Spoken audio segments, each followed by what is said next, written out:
Hello, नमस्ते. कसे आहात सगळे? छान ना? मी पण एकदम मस्त आहे.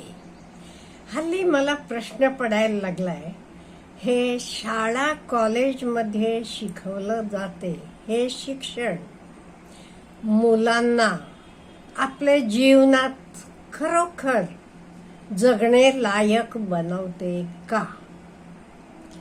म्हणजे कित्येक वेळा आपण बघतो, शिक्षण झालं, मुला एकदम हताश, निराश, डिप्रेशन मध्ये, का नोकरी लागली नाही, माझं मी पायावर उभं नाहीये. मग हे शिक्षणाचा काय उपयोग? मला कित्येक वेळेला वाटते, हे शिक्षण आपल्याला आत्मसन्मान, कॉन्फिडन्स, जगायची जिद्द देत नसलं तर हे शिक्षण काय उपयोगाचं? मग काय चुकते? हे शिक्षणात काहीतरी चुकते का? मला वाटते, सहज विचार करताना मला वाटलं की ती माझं बरोबर आहे नाही माहीत नाहीये. तुमचे विचार तुम्ही मांडू शकता कॉमेंट बॉक्समध्ये, म्हणून मुद्दा मी हा विषय घेतलेला आहे. आपण शाळा कॉलेजेसमध्ये असताना मार्कांचं केवढं कौतुक होतं. तुला किती पडले, तुला किती पडले. कोणाला जास्त मार्क पडलेला तो एकदम कॉलर अप, किती कौतुक. एकदा तुम्ही शिक्षण संपवून बाहेर पडलात, तुमचे मार्काकडे कोणी बघते का? शाळेत असताना शिक्षक असे असतील, आई वडील असतील, सगळे, आपण सुद्धा आपल्याला चांगले मार्क मिळाले म्हणून एकदम मजेत असायचो. पण हे मार्क आणि पुढे आयुष्याचा काही संबंध येतो का? पुढे आयुष्यात तुम्हाला किती मार्क पडलेत म्हणून तुमचं कौतुक केलं जाते, तुम्हाला रेस्पेक्ट दिलं जाते का, आणि काही गोष्टी बघून रेस्पेक्ट दिल्या जातात? मला वाटते, एकदा शिक्षण संपल्यावर कोणी तुमचे मार्क, कोणी काही बघत नाही. पुढे पहिला गोष्ट बघितली जाते ती लँग्वेज ऑफ मनी किंवा फायनान्शियल लिटरसी, जी आपल्याला शिकवली नाही. प्रत्येक जण विचारतो, तू काही घर घेतलंस? कुठली गाडी आहे तुझ्याकडे? कुठे ट्रिपला जाऊन आलास? ह्या सगळ्या गोष्टीतनं तुम्हाला मोजलं जाते. म्हणजे तुमची फायनान्शियल स्थिती, आर्थिक स्थिती, फायनान्शियल कंडिशन. मग मला सांगा, आपल्या कुठल्याही शाळेतनं किंवा कॉलेजमधनं फायनान्शियल लिटरसी शिकवलं गेले का? आपल्याला फक्त म्हणतात, चांगला अभ्यास करा म्हणजे यश मिळेल, चांगला अभ्यास करा, यश मिळेल. कालच मी एक मोबाईलवरच एक व्हिडिओ बघितला एका मुलाचा. 96% काहीतरी मार्क आहेत, तरी मी अनएम्प्लॉईड म्हणत होता, मार्क लिस्ट दाखवत होता. मॅथ्समध्ये एवढे पडले, इंग्लिशमध्ये एवढे, सायन्समध्ये एवढे वगैरे. मला हसू आलं, खरंच हसू आलं. नुसतं ते मार्क आहेत, तू जीवनात काही करू शकला नाहीस, ते काय उपयोग त्या मार्काचे? तर मार्क लिस्ट पेटवलं की त्याच्यावर एक चहा सुद्धा बनणार नाहीये, काही उपयोग मग? त्यामुळे आपल्या जीवनात शाळे शिक्षण हे इम्पॉर्टंट आहे. स्कूलिंग म्हणा, कॉलेज, दॅट इज इम्पॉर्टंट. पण त्याच्याबरोबर आणि काही गोष्टी शिकवायला पाहिजे असं मला वाटते. त्याच्याबद्दल मी आज बोलणार आहे. पहिलं, फायनान्शियल लिटरसी. तुम्ही म्हणाल, काय हो मॅडम, फायनान्स, पैसा. अहो, पैसा नसला की विचारते तुम्हाला कोणी तुमच्या घरातला आजारी पडू देत, दवाखान्यात गेलात, आधी एवढे पैसे डेपॉझिट करा म्हणतात, मग पेशंटला आत घेतात.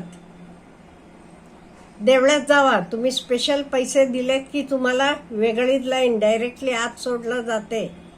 काही विकत घ्यायचं असलं तरी पैसे लागतात ना.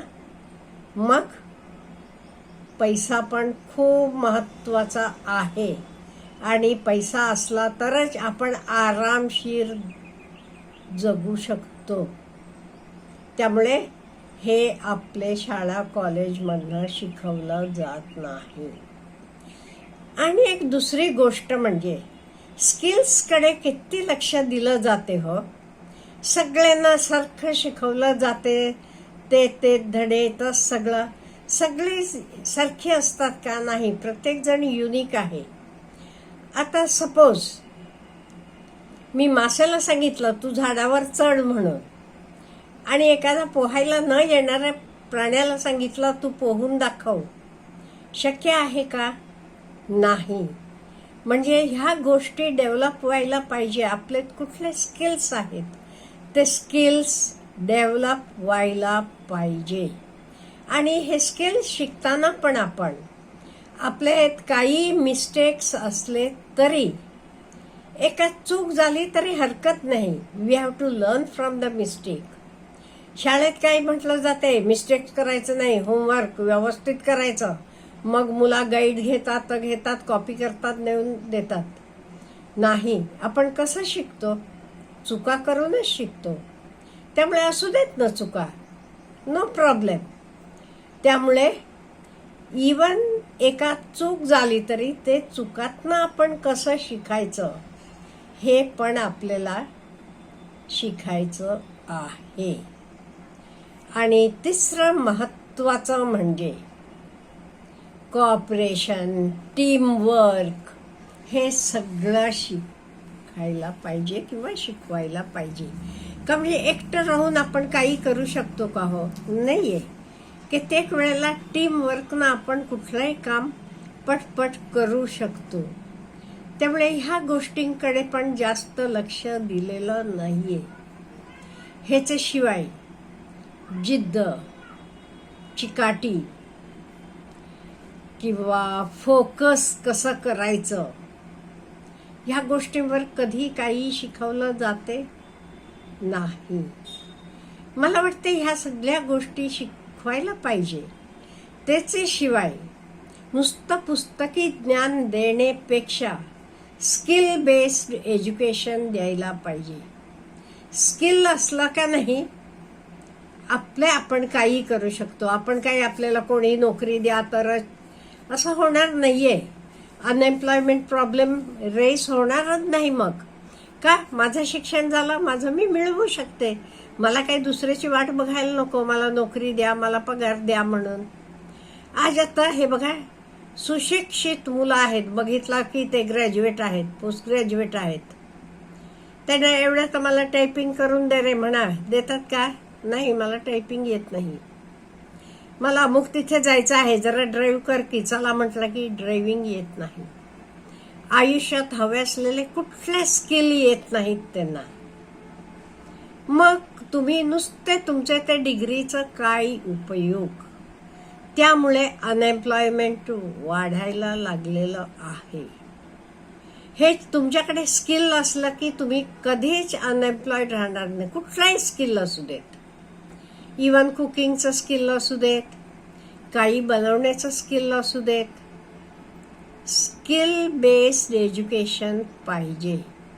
नुसतं पुस्तकी ज्ञान आणि त्या ज्ञान आपण कुठे उपयोग करायचं, काय करायचं, काहीही माहीत नाहीये. मला मध्यंतरी एक सांगत होते, एक इंडस्ट्रियलिस्ट, सिव्हिल इंजिनियर मुलाला म्हणे ह्या खोलीची रुंदी एवढी आहे, लांबी एवढी आहे, ते एरिया काढ म्हटलं की त्याला येत नाही. काय उपयोग? मग काय उपयोग ते शिक्षणाचा? जे तुम्ही शिकता तर रोजच्या जीवनात तुम्हाला अप्लाय करता येत नाही. आणि एरिया वगैरे किती 3री 4थी शिकवलं जाते, लेंथ इंटू ब्रेथ. आणि मग काय उपयोग? त्यामुळे आपल्याकडे हल्ली काय एज्युकेटेड म्हणायला लोक आहेत, बट वेदर दे आर एम्प्लॉयेबल. तुम्हाला मालक पगार देणार म्हणजे त्याला तुमच्याकडनं काहीतरी कामाची अपेक्षा आहे, ती तुम्ही फुलफिल करू शकत नाही, मग तो तुम्हाला नुसतं पगार कसं देईल? त्यामुळे मला वाटते आपले शिक्षण व्यवस्थेत थोडाफार बदल व्हायला पाहिजे. आणि ते बदल केला नाही तरी आज मुलांनो आपल्याकडे मोबाईल आहे किंवा बाहेर आपल्याला अवेलेबल आहे, आपण कुठल्या तरी स्किल शिकायला पाहिजेत. ह्याच्याबरोबर काही लहानपणीपासून आपण स्किल बेस्ड एज्युकेशन घ्यायला पाहिजे, तर आपल्याला कधीच अनएम्प्लॉयमेंट प्रॉब्लेम येणार नाही. Have a good day.